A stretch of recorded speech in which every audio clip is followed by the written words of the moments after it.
Assalamualaikum warahmatullahi wabarakatuh. Apa khabar?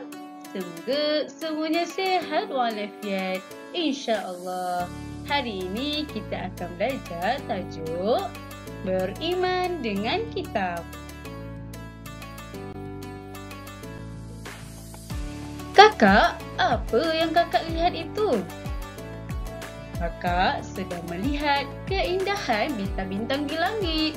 Hebat ciptaan Allah, kan adik?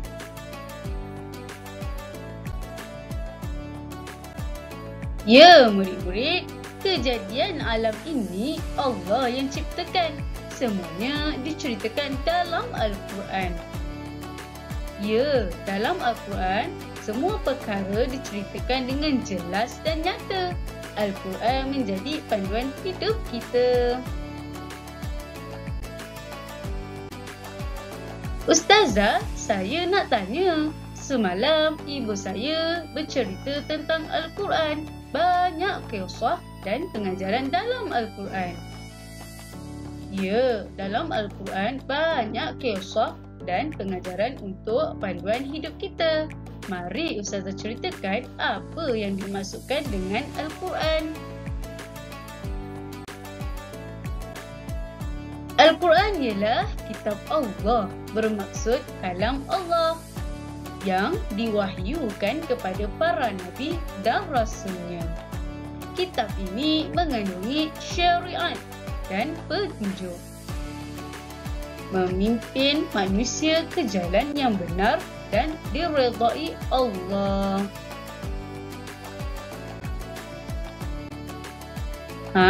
Berikut adalah nama-nama kitab yang wajib kita ketahui. Kitab yang pertama iaitu Kitab Zabur yang diturunkan kepada Nabi Daud. Kitab yang kedua ialah Kitab Taurat yang diturunkan kepada Nabi Musa. Yang ketiga, Kitab Injil yang diturunkan kepada Nabi Isa. Dan yang terakhir, Kitab Al-Quran yang diturunkan kepada Nabi Muhammad SAW.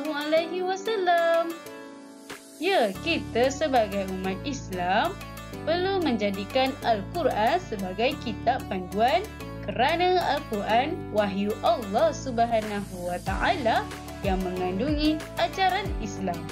Al-Quran ialah kitab Allah yang terakhir dan satu-satunya kitab yang terpelihara daripada penyelewengan sehingga hari kiamat. Hukum beriman dengan kitab yang diturunkan kepada Nabi dan Rasul adalah wajib. Kita harus meyakini isi kebenarannya. Berikut adalah dalil kewajipan beriman kepada kitab Allah.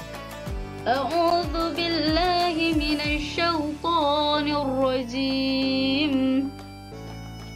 Ya ayyuhalladzina amanu aminu billahi wa rasulih wal kitabil ladzi nazzala ala rasulihi wal kitabil ladzi anzala min qabl.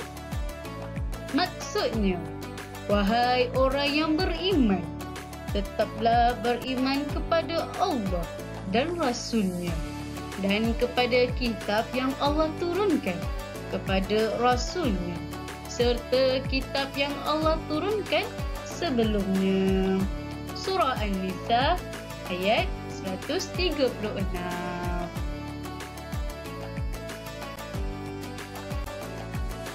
Berikut adalah kesan beriman dengan kitab Allah. Yang pertama, iman kita semakin bertambah. Yang kedua, mendapat syafaat Al-Quran. Syafaat ialah pertolongan. Yang ketiga, hidup kita menjadi tenang dan teratur.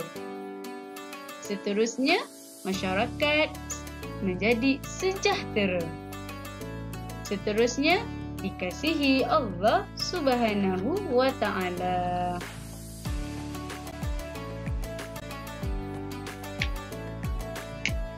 Tindakan yang membuktikan keimanan kepada kitab Allah.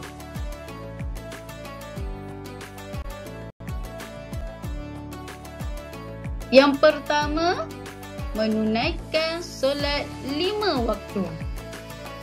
Yang kedua, menjadi seorang yang amanah. Yang ketiga, tidak berbohong. Yang keempat, menutup aurat dengan sempurna. Seterusnya, bersungguh-sungguh belajar membaca Al-Quran dan berusaha memahaminya. Seterusnya, memelihara kesucian Al-Quran. Seterusnya, tekun menuntut ilmu. Seterusnya, mengamalkan akhlak mulia.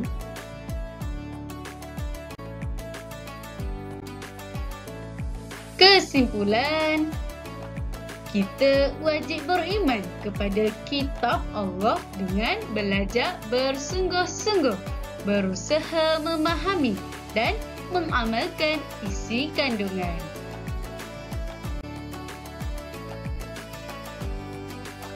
Memahami konsep beriman dengan kitab dan mengaplikasikan dalam kehidupan harian secara beradab dan istiqamah. InsyaAllah. Alhamdulillah. Diharapkan murid-murid dapat memahami sesi pembelajaran kita pada hari ini. Seterusnya, sila buat latihan di buku Aktiviti Pendidikan Islam muka surat 72 hingga 75. Kemudian hantar hasil kerja di Google Classroom. Sekian, terima kasih. Syukran jazilan. Assalamualaikum warahmatullahi wabarakatuh.